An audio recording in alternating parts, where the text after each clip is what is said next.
L'Amérique latine depuis 1945, ou quand la proximité des États-Unis rend l'existence bien inconfortable.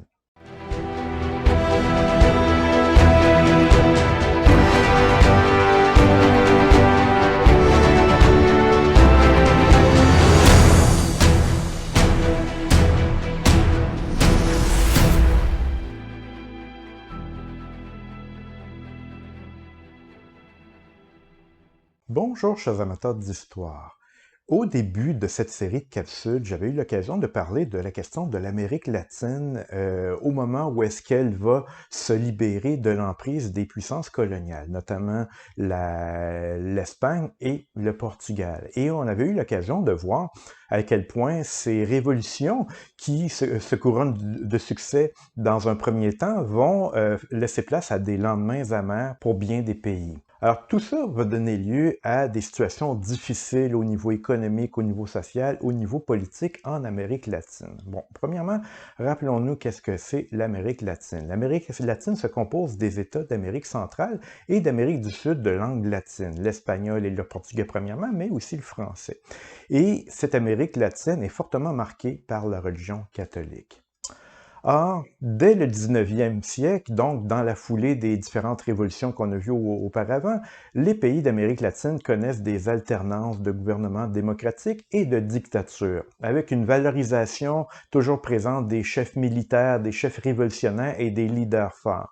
Alors, de nombreux pays ont eu du mal à trouver la voie de la stabilité politique. Alors donc, autrement dit, la démocratie va souvent avoir du mal à trouver son chemin au travers de tout ça.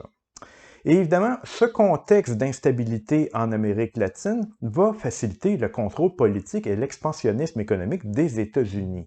Alors, pour les États-Unis, l'Amérique latine est son arrière-cour, donc les États-Unis prétendent contrôler cette région. Et comme il y a des unions au sud, ça rend les choses d'autant plus faciles pour le grand frère américain du Nord. Et ça va être particulièrement le cas dans la période de la guerre froide jusqu'aux années 80. Mais n'allons pas trop vite, reculons un peu en arrière.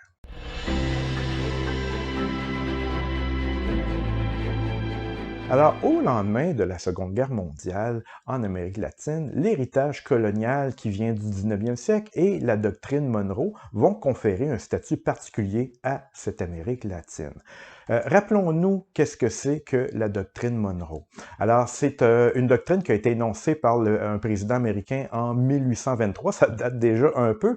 Donc, James Monroe, le président des États-Unis, avait affirmé que désormais, l'Amérique au grand complet allait se protéger contre les interventions européennes. Alors donc, d'une part, les États-Unis s'engagent à ne plus intervenir, à ne pas intervenir dans les politiques européennes, mais de leur côté, les Européens ne sont pas supposés, aux yeux du président américain, se mêler des affaires américaines.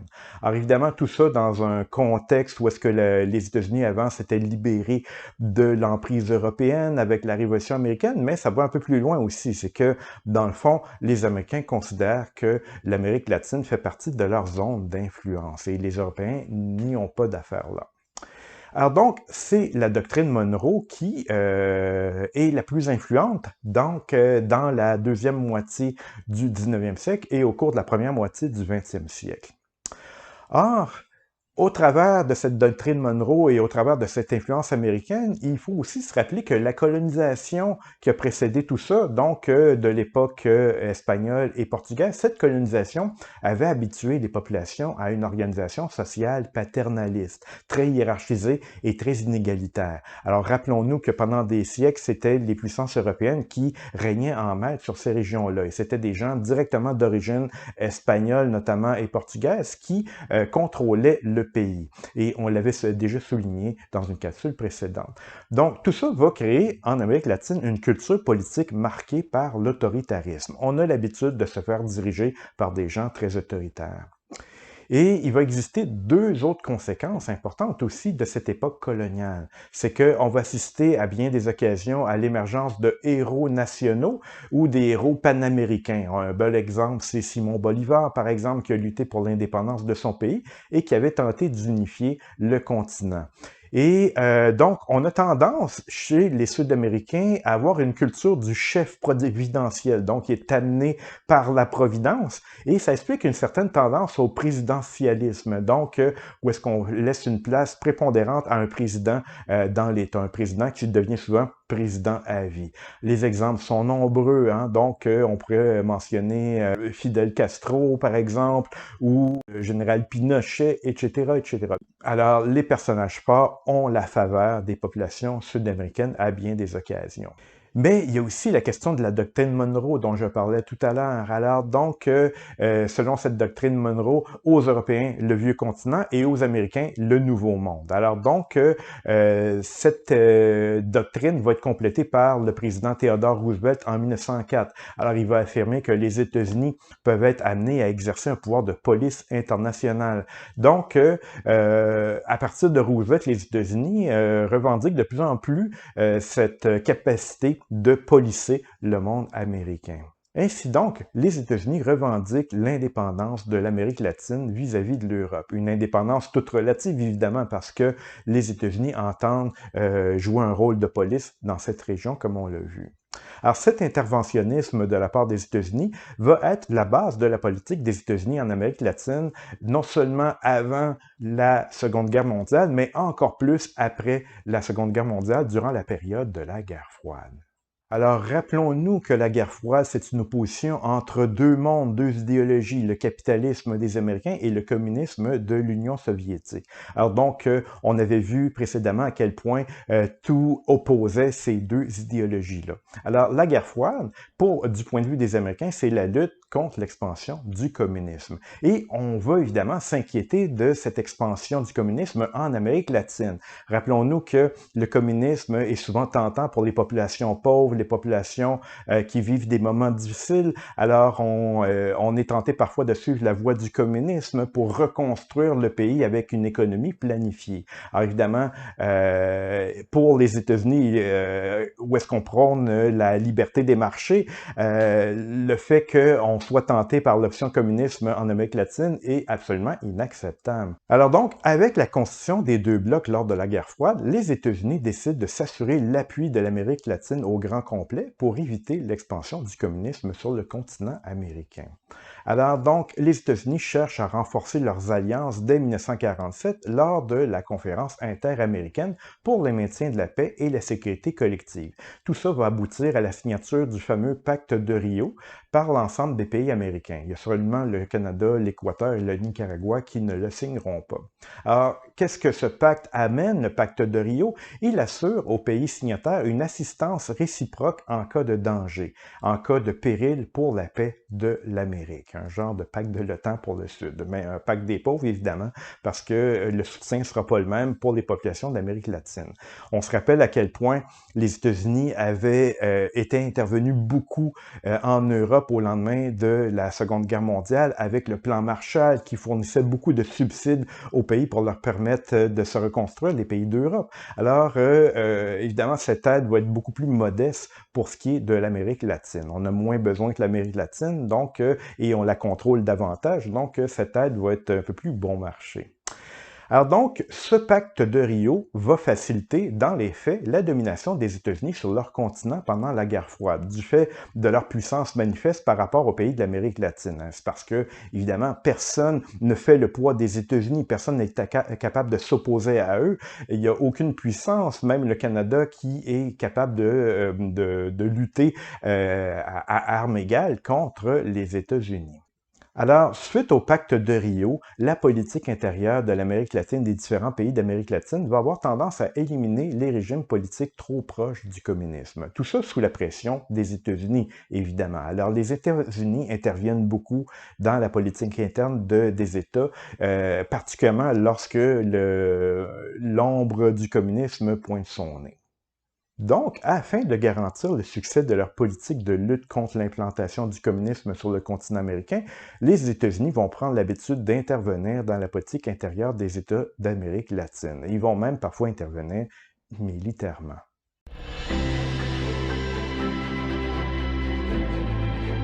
Un bel exemple qui illustre tout ça, c'est l'exemple du Guatemala, hein. C'est qu'en 1951, le président du Guatemala, Guzman, entame à ce moment-là un programme de réforme agraire et d'indépendance économique par rapport aux États-Unis. Donc, on veut se libérer un peu de l'emprise des États-Unis et diriger les choses de façon plus nationale, en quelque sorte. Alors, évidemment, du point de vue des États-Unis, ça ne passe pas très bien. Alors, les États-Unis vont considérer Guzman comme dangereux et ils vont manœuvrer pour l'accuser d'être communiste. Et les États-Unis vont aller jusqu'à participer au renversement du régime en 1954. À la place de Guzman et de la démocratie qui existait à l'époque, on va créer une dictature militaire qui va être mise en place avec la collaboration des élites locales. Ainsi donc, comme dans le cas du Guatemala, les États-Unis vont avoir tendance à intervenir dès que va se poindre à l'horizon un régime populiste, ça peut être sous la forme d'une dictature sociale.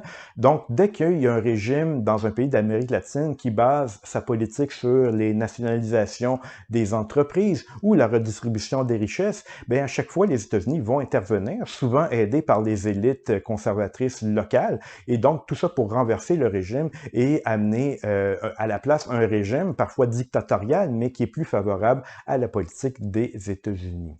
Ça va être le cas notamment en Argentine, où le régime populiste et autoritaire de Perón, qui s'était notamment attaqué à l'Église et à l'aristocratie, eh bien, ce régime de Perón va être renversé par un coup d'État militaire, favorisé évidemment par les États-Unis.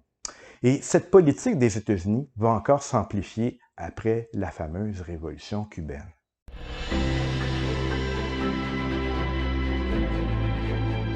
Le cas de Cuba va être l'exception qui confirme la règle. Au départ, évidemment, Cuba est assez semblable à bien d'autres endroits d'Amérique latine. C'est que depuis 1952, Cuba était une dictature pro-américaine dirigée par Fulgencio Batista. Donc, Batista collaborait main dans la main avec les États-Unis, donc au mépris évidemment des intérêts de la population locale. Sauf que tout ça va mener à une rébellion et même à une révolution. Donc, à la tête des rebelles cubains, Fidel Castro, qui était un révolutionnaire communiste, accompagné d'Ernesto Che Guevara, les deux ensemble et avec bien d'autres, vont renverser la dictature en 1959. Alors donc, on cesse d'avoir à la tête de Cuba un pays pro-américain. On va remplacer ce gouvernement par un gouvernement révolutionnaire et par un régime pro-soviétique. Et Castro s'empresse dans un premier temps de s'allier avec l'Union soviétique pour bénéficier de son aide, de sa protection. D'autre part, Castro, étant socialiste de nature, va entamer une réforme agraire. Alors, on va procéder à une redistribution des terres, on va nationaliser des entreprises américaines et on se rapproche donc de plus en plus idéologiquement, mais aussi militairement, de l'URSS. Alors évidemment, ça ne fait pas l'affaire des États-Unis d'avoir un allié de l'URSS dans sa cour arrière, donc Cuba est très peu éloigné des États-Unis. Alors ce qui devait arriver arrivera, la tension entre Cuba et les États-Unis va monter rapidement.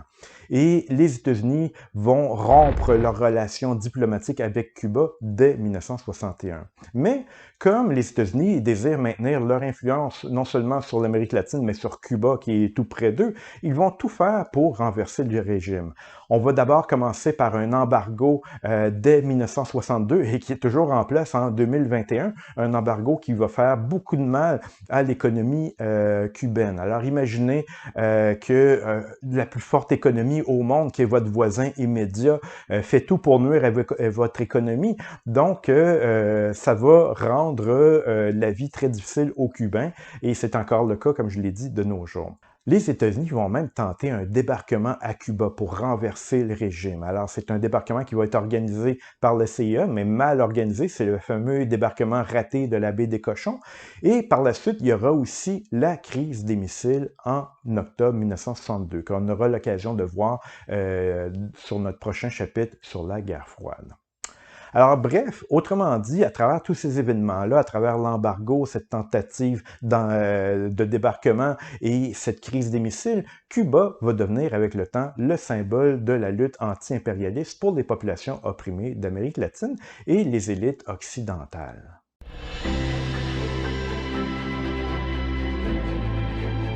Alors, on comprendra qu'après l'échec des États-Unis à Cuba, qui occasionne la montée d'un régime communiste dans la cour arrière des États-Unis, donc tout près des États-Unis, les États-Unis, suite à ça, ne prendront plus aucune chance avec les régimes pro-communistes ou avec des visions socialistes en Amérique latine. Donc, à partir de 1961, le gouvernement américain va afficher son soutien, souvent indéfectible, aux dictatures latino-américaines. Alors, l'idée étant qu'on préfère avoir un dictateur sur place qui est pro-américain plutôt qu'un gouvernement démocratique qui va peut-être avoir des tendances davantage communistes. Alors donc, on va essayer autant que possible de lutter contre le communisme. Surtout que le communisme a le vent dans les voiles suite à la réussite des Cubains. Alors, les Américains sont très inquiets de l'extension de plusieurs guérillas à travers l'Amérique latine, des guérillas encouragées par le régime de Castro. Et donc, dans la majorité des pays d'Amérique du Sud, on assiste à des guérillas, à l'arrivée de guérillas cubains qui vont appuyer d'éventuelles révolutions. Alors, dans une déclaration en 1961, Kennedy résume bien la ligne politique américaine. Alors, même si les démocraties sont préférables aux dictatures selon ce président, les dictatures sont un moindre mal en comparaison à l'expansion des régimes castristes. Et c'est ainsi que Washington va avoir tendance, dans les années qui vont suivre, à soutenir de nombreux coups d'État militaires et des dictatures très dures. Un bel exemple, c'est l'exemple du Chili en 1973. Il y aura lieu cette année-là un coup d'État venant d'une junte militaire qui était dirigée par le fameux général Pinochet, qui s'oppose au gouvernement démocratiquement élu du socialiste Salvador Allende. Et comme Salvador Allende était socialiste d'allégeance, eh bien, Pinochet va être soutenu par les États-Unis lors de son coup d'État. Et tout ça va mener à une dictature très dure de la part de Pinochet, mais il va pouvoir compter sur le soutien des États-Unis à l'occasion pour rester au pouvoir. On préfère un dictateur au pouvoir, un dictateur de droite, plutôt qu'un socialiste qui pourrait mener le pays vers des voies différentes qui ne font pas l'affaire des États-Unis. Et c'est dans le même ordre d'idée que les dictatures latino-américaines vont développer au milieu des années 70 l'opération Condor. Qu'est-ce que c'est l'opération Condor? C'est que les États concernés vont échanger des informations sur leurs dissidents politiques et ils vont créer des escadrons de la mort chargés d'éliminer leurs opposants exilés à l'étranger. Alors donc, on voit que du côté de l'Amérique latine, les dictatures sont de plus en plus présentes avec la bénédiction des États-Unis. Bref, les États-Unis resserrent leur contrôle politique avec des opérations clandestines ou des interventions militaires directes. Alors, ils vont le faire notamment en République dominicaine, au Salvador, au Panama, tout ça pour renverser les régimes hostiles, du moins hostiles à l'autoritarisme américain.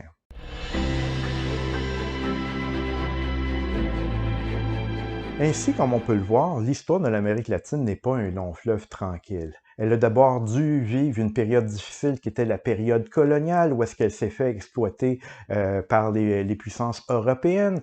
Une fois qu'elle s'en est libérée suite aux révolutions, elle a dû traverser des périodes d'instabilité, d'incertitude et d'inégalité sociale, économique et autres. Et peu à peu, de toute façon, une autre puissance a fini par remplacer les puissances européennes, la puissance américaine, la puissance des États-Unis, qui devient de plus en plus lourde au cours du 20e siècle et qui va s'exacerber au début, durant la période de la guerre froide, donc où est-ce que la peur du communisme va amener les États-Unis à parfois favoriser des régimes pourtant extrêmement durs et dictatoriaux. Cela dit, la guerre froide est terminée de nos jours. On aura l'occasion de voir dans les prochaines capsules de quelle façon. Et depuis cette époque, l'Amérique latine, peu à peu, s'ouvre au multilatéralisme et les contestations de l'influence américaine se multiplient. Ne serait-ce que par l'exemple de Hugo Chavez, mais ils sont de plus en plus nombreux à le faire.